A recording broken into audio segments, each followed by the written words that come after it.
Hello and welcome to Redwood Wonk. I'm your host, Dave Frank. Eric Kirk couldn't make it this week, but we have a stand-in co-host, Aaron Donaldson.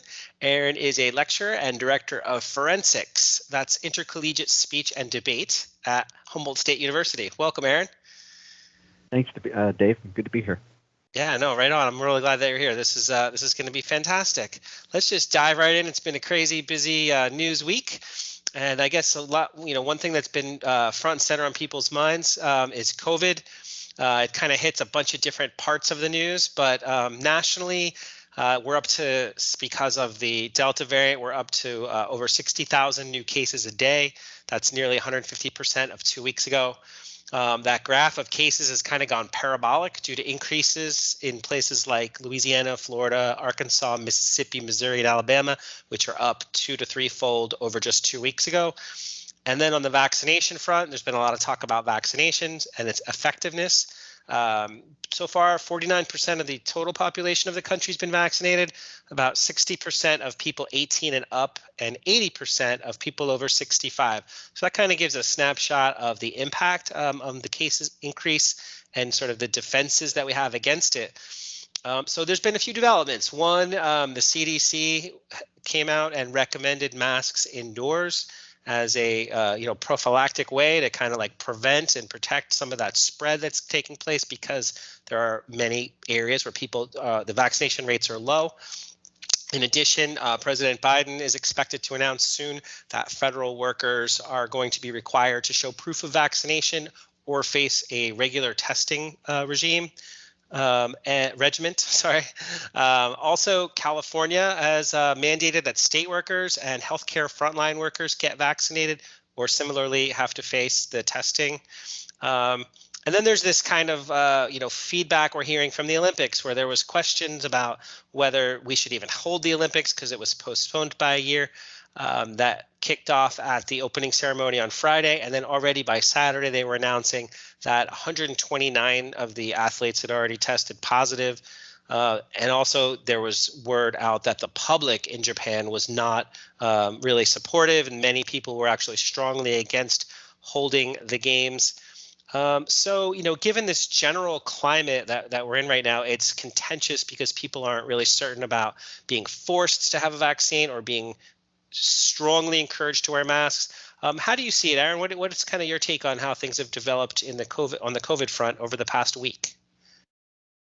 Well, I think that a lot of people are understandably kind of reeling with the whole, do I wear a mask? Don't I wear a mask? When do I wear a mask? If you're not vaccinated, it's very straightforward. You should be wearing masks wherever you go. We have a highly communicable, fatal virus that's fairly novel, and we're learning a lot about it as we go.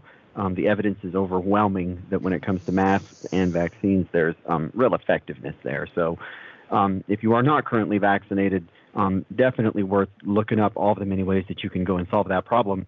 With the masking, I think that it is such a new thing for most people to have to deal with. It inhibits our normal life. I was like riding my bicycle and then I put a mask on and I was like, I don't like this at all. And, we don't want it. And it makes it hard to communicate with other people. And we're all kind of experiencing shock at seeing the lower half of people's faces. And we were getting used to coming back to that. And now we're being told maybe we got to mask up again. And I think that it's obviously pretty frustrating for folks. Most of the people that I have talked to have been very understanding about the kind of, shifting variables that are at play from the kind of variants that we get, but also just to the real resistance a lot of folks have to getting vaccinated. The numbers, really speak for themselves. Massive percentages of the people that are showing up in hospital are unvaccinated people. We're looking in the 90s of percentiles here, which says that, those vaccines are doing their job, but if you're not getting it, then there's still going to be these moments where we have to go back to protecting people or go back to doing what we can to limit the consequences on our health infrastructure, and all sorts of other places that we have seen get real rattled by this. Yeah, I think you hit on the key thing, which is, when I come across folks that we are talking about where we are and compared to where we thought we were just 2 months ago, where things sort of felt a little bit more normal, you kind of got to dial back the vitriol, dial back the how passionate you are about your position. Some people are like, well, look, let's look at the science. Let's really try to focus on what's most important for the safety factor, and realize that our political leadership have a key requirement, responsibility to prevent hospitals from being overwhelmed, which is really what it's been all along. Is that we only have a finite amount of ICU beds in any given hospital, and it's very small. It's extraordinarily small number. And so, if it's the case that anything, the positivity rates are translating into hospitalizations, which are translating into deaths, as it was about a year ago, when things were just, for that matter, even in the winter, before the vaccines were widely available.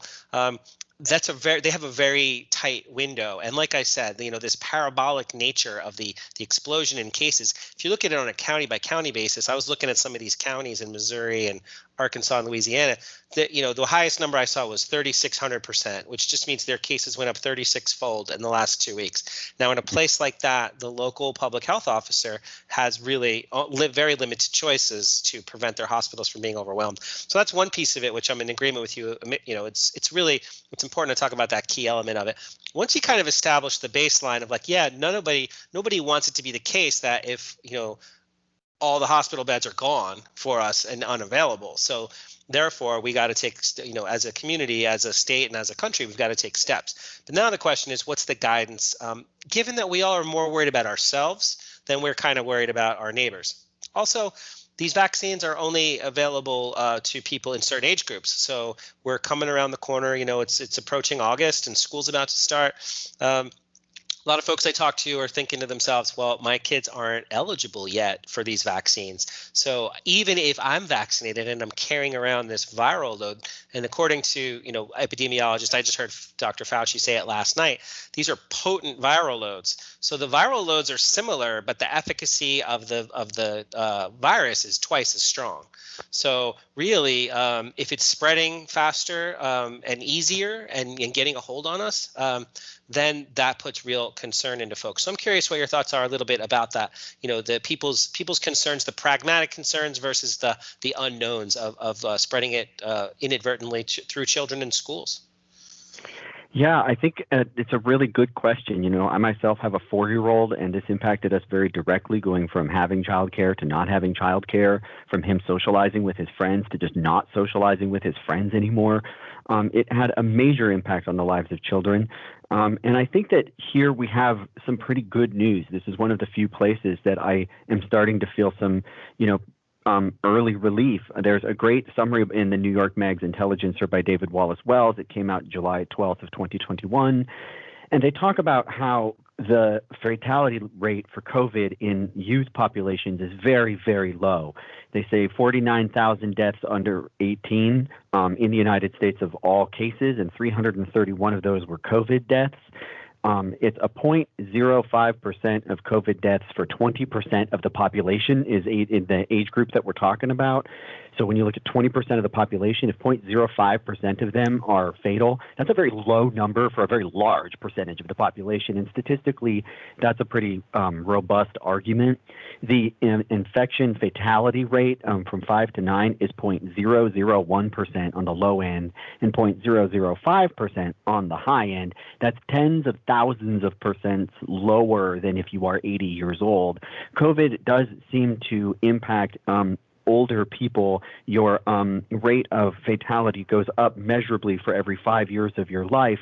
And what this means is that while we do want to have emergency authorization for vaccinations to get to where we are right now and hopefully beyond with adult-aged populations, the emergency authorization for children arguably could lag a little bit because we're not seeing the same kind of fatality rates and hospitalization rates, which is exactly what you were talking about, is the primary concern. And worth noting, in the United States, our healthcare infrastructure is based on profitability, not demand. It's not what we need. It's what can they make a bottom line out of, because we are a profit-driven healthcare society. And so that is already going to be to a lean and mean bottom line. And when you hit that with major overwhelming infection rates that lead to hospitalization, we have what we saw last year, which is genuine fear and potential catastrophe. And so with children, I think that what we're going to see is you're already hearing conversations of vaccines for children as young as 5. My brother is a family physician. He has 2 children that are of this age group. He studies this professionally. I study this professionally as a debate coach. We think the evidence is pretty solid that early authorization of the FDA vaccine for young folks might be a little too soon, and that it might be worth waiting a little bit. And of course, things can change. This set of evidence that I'm talking about includes variants like the Delta variant. It addresses stuff like long COVID and how we just don't know. And so for parents, I think it's understandable to be cautious. I think it's understandable to not say we're out of the woods. Keep masking your kids, keep doing the things you can to keep them as safe as possible. But that set of evidence is, for parents at least, and for folks that care a lot about children, that's good news. And so before we pivot to kind of the political nature of, resistance to vaccination or resistance to mandates, I just want to drill down a tiny bit and not to put you on the spot. Actually, let's not do that. I didn't realize we had 90 seconds. So I'll ask you a quick follow-up. So quick follow-up is, do you have a sense of how this the statistics that you cited compare to like the flu? Because you do hear a lot of people talking about the flu with respect to children and what we might expect. Yeah, less than half of the fatality rate than pneumonia. And the article says if you're not keeping your kids home from camp for pneumonia, then you're less than half of the fatality rate than that. And Gavin Newsom famously pulled his kids out of a summer camp. And so again, like parents are going to be cautious and they're going to want to, protect their kids. But that's the answer. Right on. Thanks. We'll follow this in future episodes. I, Richard Billhouse Nixon, do solemnly swear. I, Gerald R. Ford, do solemnly swear. I, Jimmy Carter, do solemnly swear. I, Ronald Reagan, do solemnly swear. I, George Herbert Walker Bush, do solemnly swear. I, William Jefferson Clinton, do solemnly swear. I, George Walker Bush, do solemnly swear. I, Barack Hussein Obama, do solemnly swear. I, Donald John Trump, do solemnly swear. I, Joseph Robinette Biden Jr., do solemnly swear. So help me God. All right, moving on to our second topic for today, the January 6th Select Committee. The testimony began, the hearings began this week. And, since we met last, there were members of the GOP, the GOP members of the committee were removed in part by Nancy Pelosi, and then the remainder were removed by Kevin McCarthy, the minority leader in the House. And so the composition of the committee itself is one thing that is at issue. Is it's no longer being perceived as fully nonpartisan or bipartisan rather, but there is at least some Republican representation, with Liz Cheney and the representative from Illinois. Yeah, the composition is less than ideal from the perspective of people who wanted a bipartisan commission.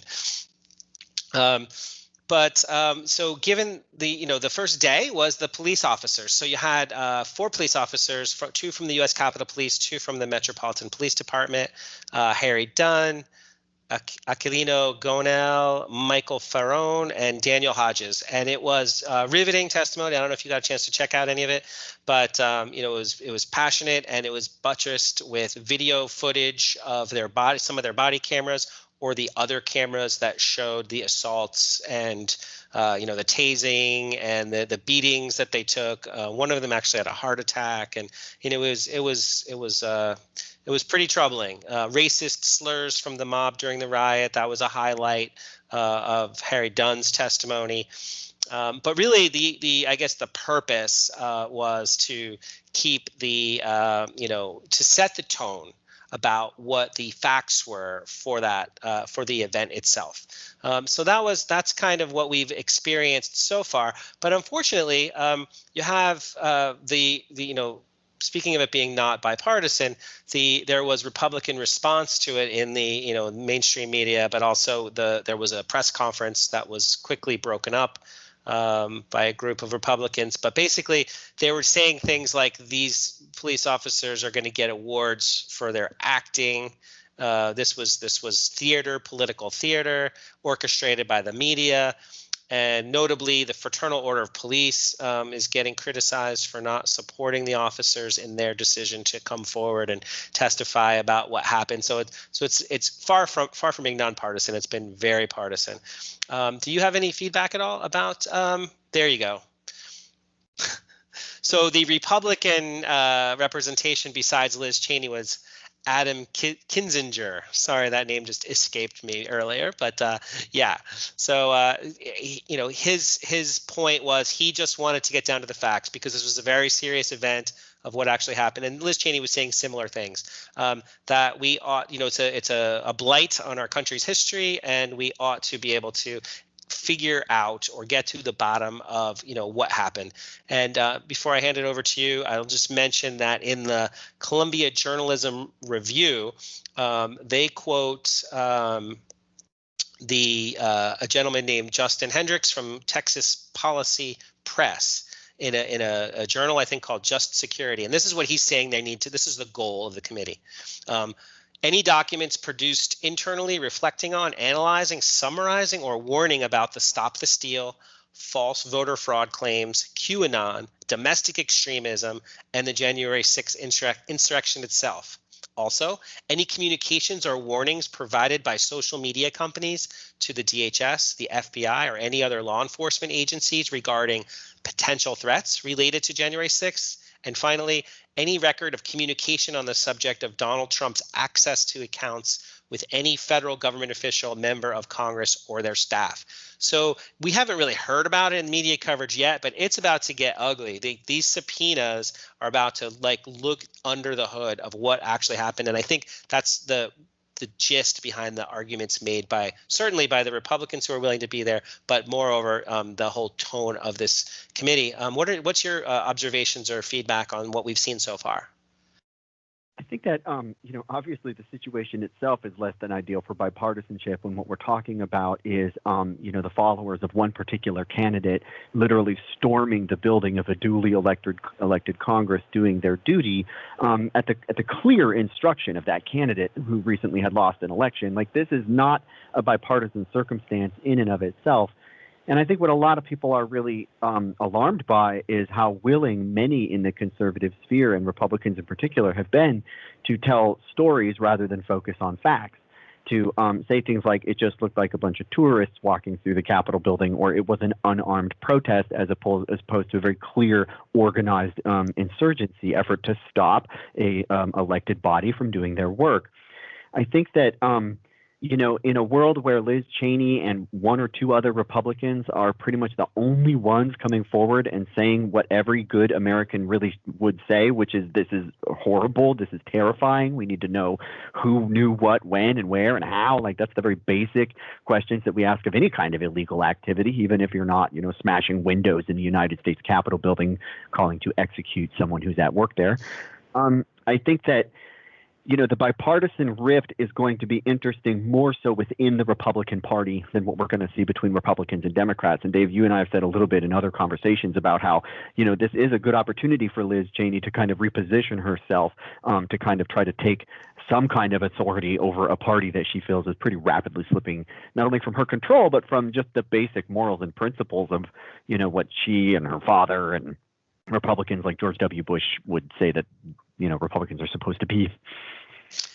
Yeah, and just to kind of pick up on that a little bit, this is in that list of questions to get to the bottom of, kind of in the middle, hiding in the middle, I suppose, was QAnon, domestic extremism, and voter fraud, stop the steal. So really, there is a misinformation component of this, and who were the key players, and kind of how did this actually unfold as people got on a plane or on a train in a car and found their way to DC, and what their expectations were, and kind of who they might be taking their marching orders from. Because as we've covered in this show before. It was about 800 people that were known to be there storming the place. And in the beginning, there was only about 200 charges filed against militia and supremacist groups, but now that number is closer to 500. So they're expanding the circle quite a bit over the last month or so.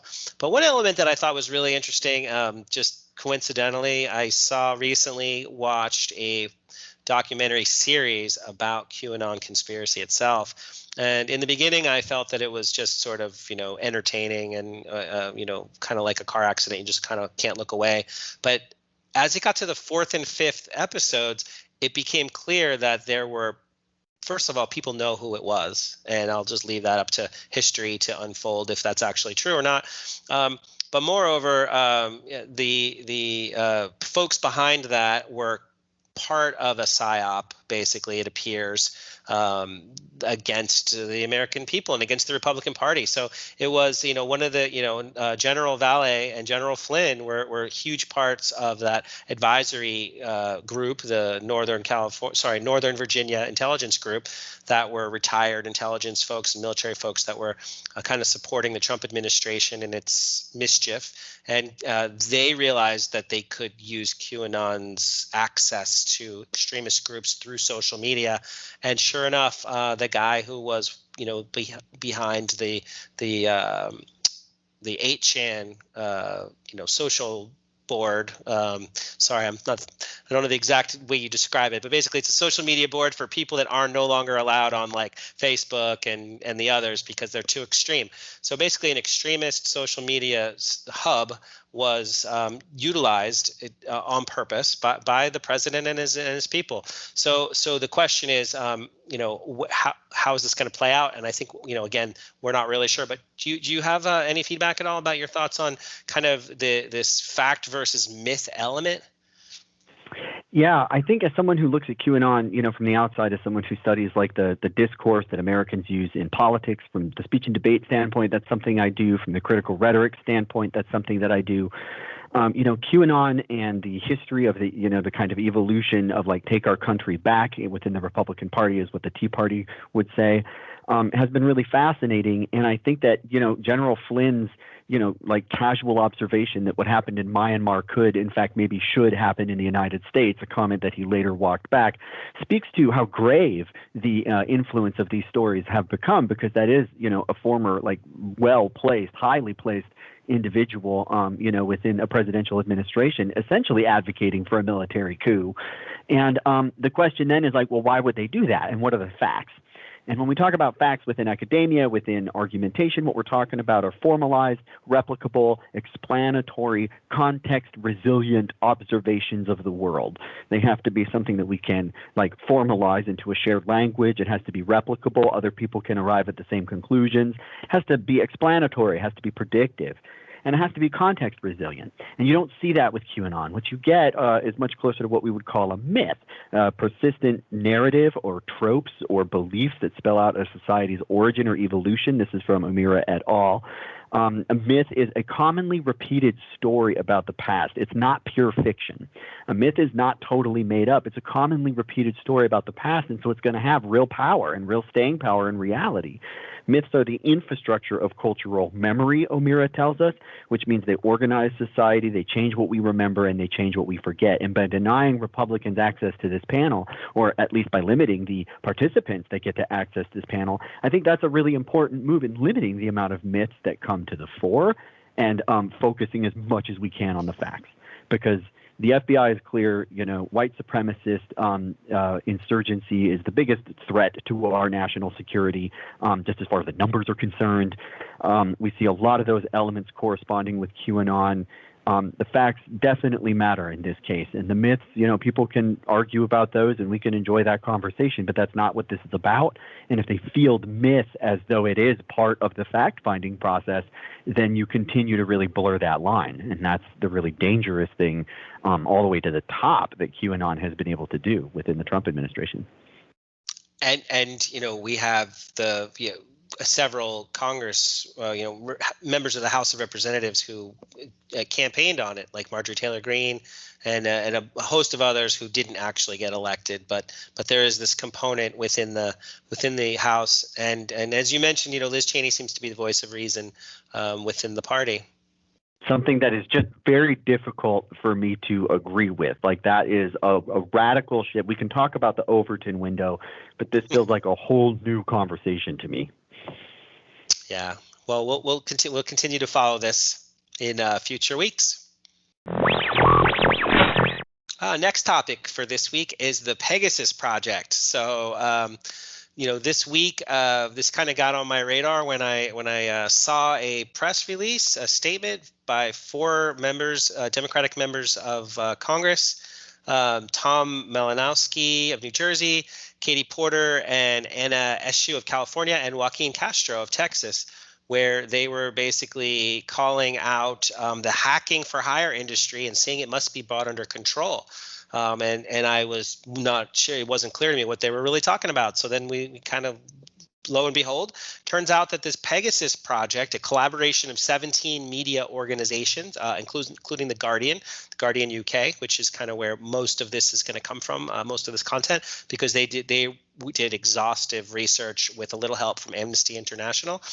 But basically, there's an Israeli software security firm called NSO. And their product, turns out there was a leak of tens of thousands of phone numbers of individuals who were selected as candidates for surveillance by the clients of NSO.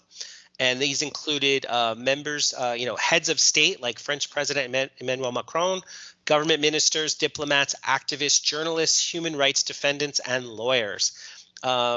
And also these Congress members mentioned that there are countries like Saudi Arabia, Kazakhstan, and Rwanda which make no distinction between terrorism and peaceful dissent. So this software is supposed to be a policing software, an internal security software, basically to fight terrorism. But it turns out that on this list of names that were selected for targeting, it was an extensive set of journalists, human rights folks, and not terrorists. It was political. This was done for power.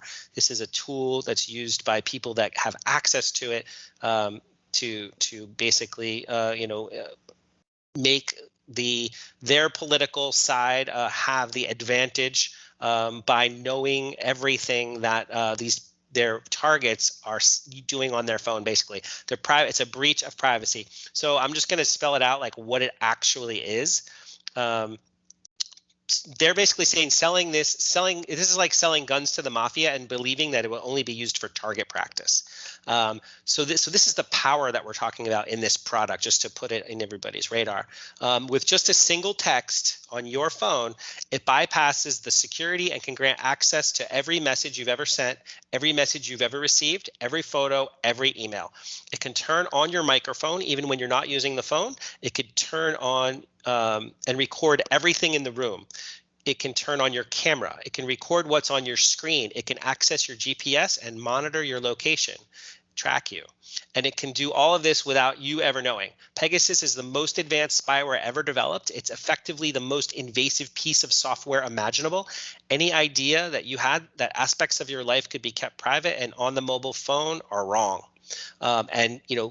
End-to-end encryption apps like WhatsApp and Signal are not effective against Pegasus, and it's virtually undetectable. So, Aaron, what are your thoughts on these revelations? Pegasus, this isn't a very powerful tool that's in the hands of people, anybody that can afford it. They say just governments, but software is for sale. Yeah, it's a kind of overused metaphor in the debate community where, unlike conventional weapons, when it comes to cybersecurity, you really are letting, the cat out of the bag. With an intercontinental ballistic missile, you got to build that thing, you got to maintain that thing, you got to transport it and move it around, let alone targeting and detonating it. That's all pretty difficult. And while those are very deadly and incredibly dangerous and threaten the existence of everyone on Earth, with something like cybersecurity, as soon as it exists, it is everywhere at once and nowhere at once. It's very, very hard to track. With Pegasus spyware, it gets around end-to-end encryption. It gets around every other kind of security that has been devised ahead of time, which kind of goes to show another platitude, which is that offense is always a step ahead of defense when it comes to cybersecurity, which means that we've all always known it's just a matter of time before our privacy goes away as a result of these products. And the question is, when will that shift the market share of the product? And so far, we haven't seen that. The Pegasus spyware is incredibly indiscriminate. As you said, it's 50,000 numbers were targeted. There's been a study of about 1,000 of those numbers, and as you mentioned, 88 journalists, 85 activists, 10 prime ministers, at least 3 presidents, 1 king. This is all according to The Verge. Many of these numbers can be proven to have been potentially hacked within moments or days of when they were added to the list. So while the NSO group is saying this is just a list of numbers that doesn't really tell you anything at all, they're playing a very predictable form of defense, protecting their brand. It's clear that once your name gets on this list for a very large percentage, in many cases over half of the, depending on which, this is from the Pegasus project, but there's obviously lots of research groups analyzing this trove of data. With over half of them, when you're added, you get hacked or they try to hack you. And even knowing whether you've been hacked requires just incredible technology and know-how. And so what it does is it puts the people that have this technology in a very omniscient place. And I think that, as we have said, when it comes to civil disobedience, when it comes to protest, when it comes to the government, everyone should be suspicious. I would add the United States to a list of countries that does not distinguish between terrorism and protest. We have seen the ways that water protesters were, or water protectors were met at Dakota Access, and we're going to talk about Winona Duke here in just a minute. And so I feel like when we look at the way that Black Lives Matter and even Occupy, how those movements were met with militant response, the kind of militant response that doesn't look like the United States of old, we should all be very suspicious of this kind of technology. And I think the regulatory apparatuses for this kinds of thing will always be even 2 or 3 steps behind the offense and the defense that we're talking about. The effort and the kind of spirit of that legislation can be very significant. It can give all sorts of regulators the teeth they need to make it so that folks like the NSO group can't just sit there and peddle defense and be like, this isn't what we intended. We don't think this shows any wrongdoing. There's ways that societies can protect themselves from this kind of risk. And I don't think anyone thinks it can be stopped, but that doesn't, we don't think we can stop speeding either, but that doesn't stop us from making speed limits to stop the worst offenders from doing the most damage. Right on. Yeah. And so, as you said, I'm just going to repeat before I go down this road of solutions. The NSO folks have said, number one, we built into the software is that you can never select a US based number.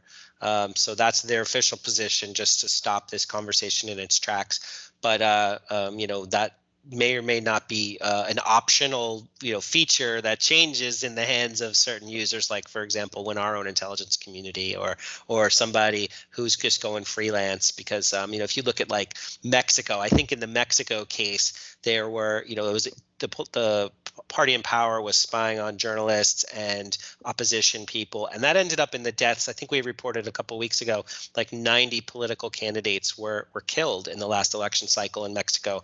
Well, we certainly know how they found them. They were tracking them on their own phones, for example, and then they were able to track the conversation, theoretically able to track their conversations, etc. But each of the governments that were interviewed, to be fair, each of the governments that were interviewed for these articles has said, it's in a state's best interest to have this capacity, and we would never abuse it. And that's, I think, every person who uses it says that. So take it with a grain of salt. But beyond just kind of the scare factor, because when Snowden had the Snowden leaks about NSA capacities, when that came out, we all at that point, from then on, Glenn Greenwald covered it in The Intercept, et cetera. It was in multiple media sources, so this shouldn't be new to people. We assumed that there was abuse of surveillance out there, but this, now we all know that it's global, it's real, and it affects people's lives. If you are an activist or a journalist, your life is in jeopardy if your open communications, your sources. So this is something real that the article was called something like "The End of Privacy." Let me. Pegasus is the spyware technology that threatens democracy. So these are big claims about its potential. So I just kind of want to, last thought here from me. Snowden, of course, The Guardian went ahead and interviewed Snowden about this, and I had to watch. And he said, look, the NSO is just one company out of many dozens of companies that are in this space. So this is just like a peak of what's possible. And he said, let's not forget, let's not crib. You talked about offense versus defense. These folks aren't making vaccines. They're making viruses, right? So they're not helping. They're hurting. So that claim that this is one thing is not that. That's not how it's being used in practice. And they're saying it's only being sold to governments. So this is Snowden speaking. He said they're saying it's only being sold to governments, but that doesn't make things better. Just look at the population that's been targeted. So just because it's the government that was, basically spying on them, doesn't make it that, it's okay, it was just the government. And he said this is worse than the potential spy in your pocket. So in his revelations, he wanted to point out, look, people could use your device. People could have that phone work against you. And he's saying this is creating an industry around taking control of your phone that you bought and paid for, and they're using it against you. A known and willful intentional attack on everyone. So this is his recommendation. His prognosis is if we don't stop the sale of this software, halt the trade around this product, anyone with money will be able to purchase it and use it. And what do you think you as an individual can do against $1 billion company? Not much, but the solution is to work collectively. And so there's a revocation list. There's a set of companies that can get put on a list. Like, for example, Huawei is a Chinese company put on a list where, there's basically it's like having sanctions for being monitored and potentially being excluded from business deals. So there's probably going to be some traction behind the conversation about not just NSO, but any companies in this space. And I'll give you the last word. Yeah, the fiance of Jamal Khashoggi, the Saudi Arabian journalist that was murdered presumably by the Saudi Arabian crown prince and the security forces of his, was one of the people that was interviewed, and just very, surprised, shocked, like, why would her phone have this on there? It has a real chilling effect. It's always been the case that resistance has relied on tools that expose them. You need to use media to communicate protest and resistance and things, but this makes your very presence a liability. This makes like the tool that you are using is part of your body that you take with you everywhere you go, and that really reifies the danger that this presents to people that are trying to do anything at all that threatens the state, or that threatens, as we're about to talk about, like certain private entities like oil conglomerates or something like that. It takes the asymmetry that we already have and really exacerbates it. So I'm curious, was there, you reviewed the list of people who were targeted, as did I. So again, it's private citizens, journalists, media owners, activists, lawyers, opposition political figures. Did any other than Khashoggi's fiance, I think you said, did anybody else stand out? I think that there was one that I saw where Morocco, you can trace to some extent the directionality of this, and it was like Morocco spying on Macron in France, and they're supposedly like allies, and this is kind of like the revelation that the United States was like recording phone calls from like Angela Merkel and all these people.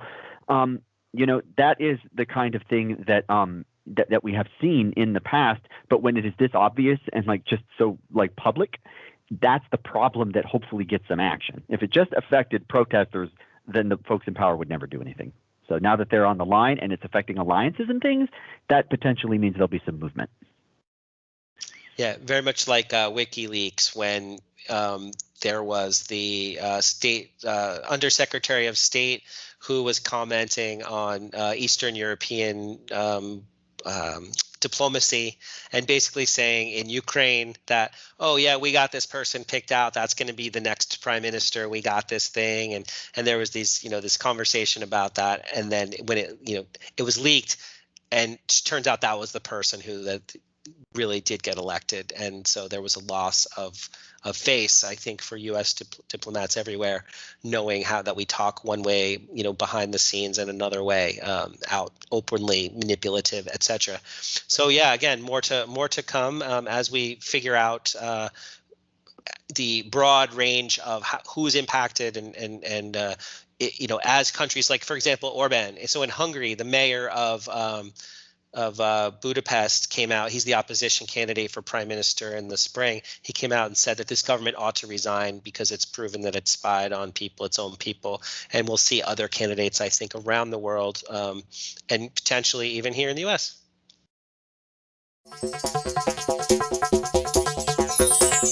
I don't think I've made mistakes. I mean, every time somebody says I made a mistake, they do the polls and my numbers go up. So I guess I haven't made any mistakes. We showed up and we demonstrated that we would not have our voices silenced by a Republican Party that across the country had a singular intention on suppressing the right to vote. Some Democratic senators seem to imagine they could just break the rules on a razor-thin majority. Nothing would stand between them and their entire agenda, a new era of fast-track policymaking. The Republican Party moved very far away from reality. And the fact that you got colleagues of mine in the Senate who refuse even today to acknowledge that Donald Trump lost the election. How do you deal with that? Joe Biden is the president we need right now. Battle-tested, forward-looking, honest and authentic. He has never forgotten who he is fighting for. Next topic for us today is Winona LaDuke. So this is one I got to give you props for pointing out to me. It wasn't on my radar as should have been. So I kind of had to do a little digging. But Winona LaDuke, Green Party vice presidential candidate on the ticket headed by Ralph Nader back in '96 and in 2000. That's an old school memory right there. That's a good one. Sorry. Co-founder, no, that's cool. Co-founder of Honor the Earth with the Indigo Girls. And turns out she was born in LA, grew up in Ashland, Oregon, where she was on the debate team. So no wonder you have such an affinity. Dr. You Donaldson. can hear it when she talks. If you've listened to debaters for any period of time, when she talks, you can hear it. She's tight. So I actually did hear her. She was just recently released from jail. She was arrested last Monday, and she spent 3 nights in jail for participating in the blocking of the Enbridge Line 3 pipeline from crossing the Shell River, which is so named because of the abundance of, I think, mussels and other, shellfish that are there. So food source for many people for millennia. That body of water, that area, that region is 20% of the world's fresh water. So, this commitment that they have, this connection to the water is protecting the water is solid.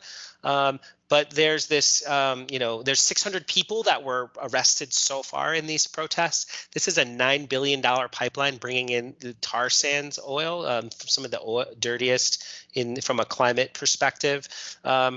So Winona was appointed by her tribe as the guardian ad litem, Ojibwe tribe. Probably massacred the pronunciation. I apologize.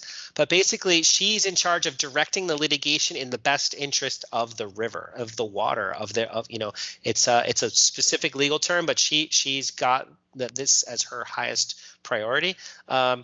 And so who is Enbridge? Enbridge is a Canadian multinational corporation with 225 subsidiaries, and they are very successful at getting their way when it comes to state of Minnesota and northern U.S. pipeline and oil industry. Turns out they were just allocated 5 billion gallons of water for their operations. So that was one of the other complaints from the perspective of Winona, that this was all kind of not on the up and up. It just it was on their radar, but it was not really, it didn't follow the normal channels of approval, according to Winona. And so she's saying this is all happening in the context of the divestiture from tar sands projects, which is already underway. So, for example, the Saudi Royal Fund pulled $3 billion out of a tar sands project, Chevron, Shell, the New York State Pension Fund. So this $9 billion pipeline might be like the last hurrah. If they're successful, it won't even happen or through to completion without other interventions of some kind.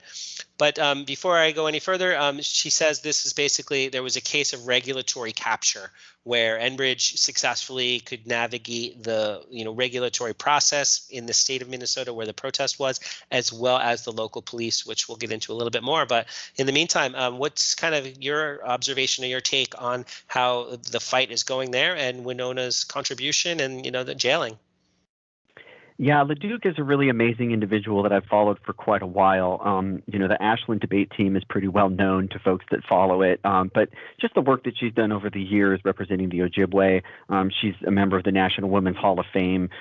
She has a really great book out right now called To Be a Water Protector. So folks that are interested in these issues should definitely, if you don't already know who LeDuc is, you should, dig her up because the way that she describes the problems are really good. And you left off on this regulatory capture point, which she says there were over 40 squads of police that showed up to protect this pipeline. And by the way, this pipeline is going to cross the Shell River 5 times, not just one little intersection, but 5 times. And every pipeline is guaranteed to leak. It is a planned design flaw that they have to, hopefully maintain for. But when you have, areas like this that have substantial cultural significance, let alone just like imminent human and life existence significance, then we should all it begs the question, she says, like, how does a corporation get 40 police squads to show up and do the work of removing pacifists and peaceful protesters from this land to push this thing through? The tar sands oil is not valuable. The public opinion is against the overall development of it. It's non-democratic. It makes no economic sense at all. And so LeDuc, I think, rightly traces it back to just the kind of, as many other scholars do, the ongoing processes of settler colonial empire, the way that, you acknowledge her role as the protector of the water. This is a role that is acknowledged in United States treaty. Like, we acknowledge that individual as someone that we are supposed to work with as a federal government in a treaty that's over 100 years old. But as we all know, if you read a real history book, we don't abide by those treaties. We write the treaties and we create the governments, but then we use the most violent forces of those to kind of steamroll opposition. And when it comes to indigenous sovereignty, that is an opposition that has proven itself to be incredibly resilient and resourceful. And I think that when it comes to water protection in particular, the public is becoming much more aware of these efforts, and that's really, really significant. One last note I'd throw in here, just in kind of characterizing, my interest in LeDuc's work, is that she does a good job of talking about how these pipelines represent a kind of threefold crisis for humanity absolutely everywhere. There's the very obvious link to the climate crisis, I think, with the heat domes stretching over this country, killing hundreds of people in a weekend, kinds of heat events that we've never seen that are fairly well predicted within our environmental models.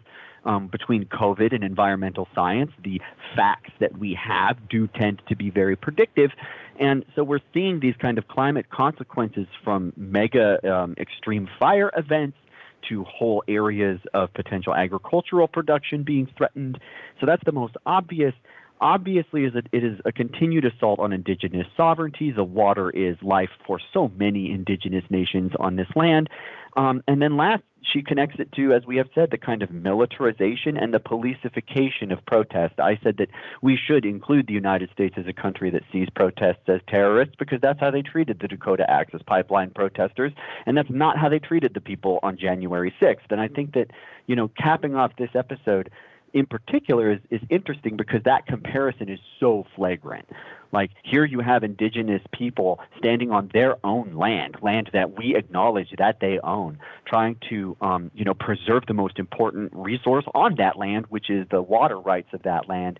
And at the name of a corporation, they're being forced off by police in riot gear with, fire hoses in the middle of winter, and all of these kinds of tactics. Meanwhile, on January 6th, in spite of massive forewarning, there was very little violent response. And while we've seen like arrests and things like that, we definitely don't see the same kind of like never forget, that we see with this kind of action. So,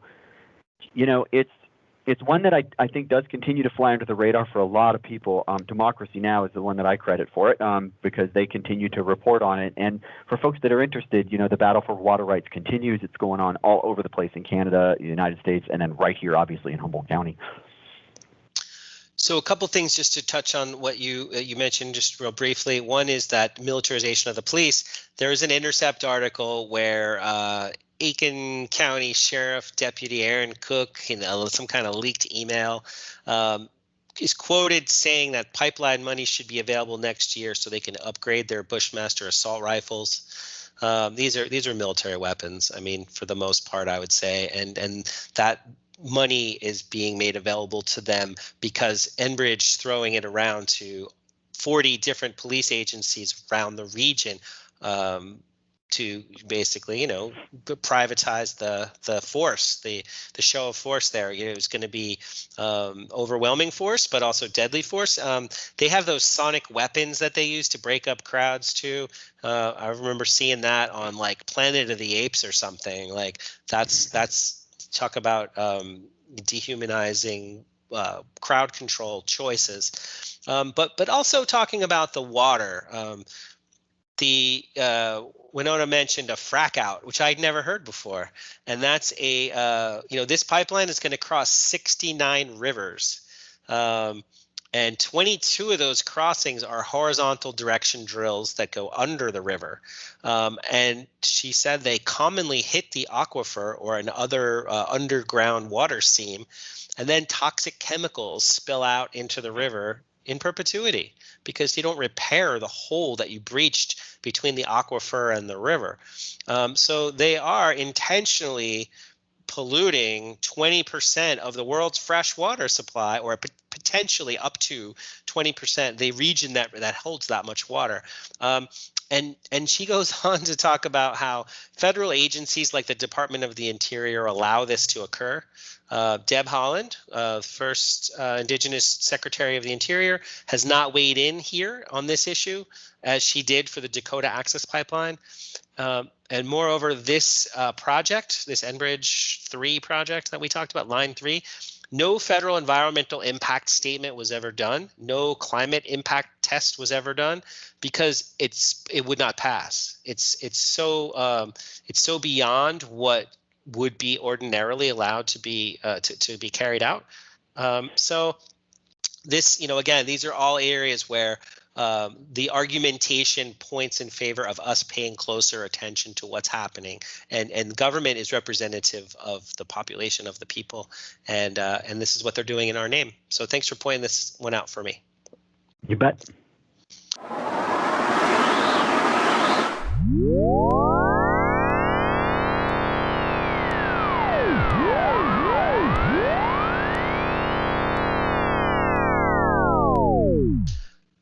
All right, it's time for predictions. This is always the infamous part of the show where I pull something really strange out, make a comment on it, and see if it sticks.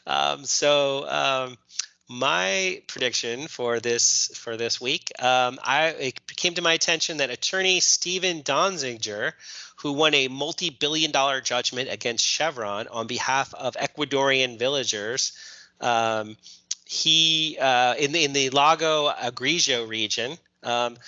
That $9.5 billion settlement that they won for the pollution that occurred between 64 and 92 by Texaco, and supposedly 5 different tribes were exterminated. Like, it had a massive environmental impact on the country, on the region.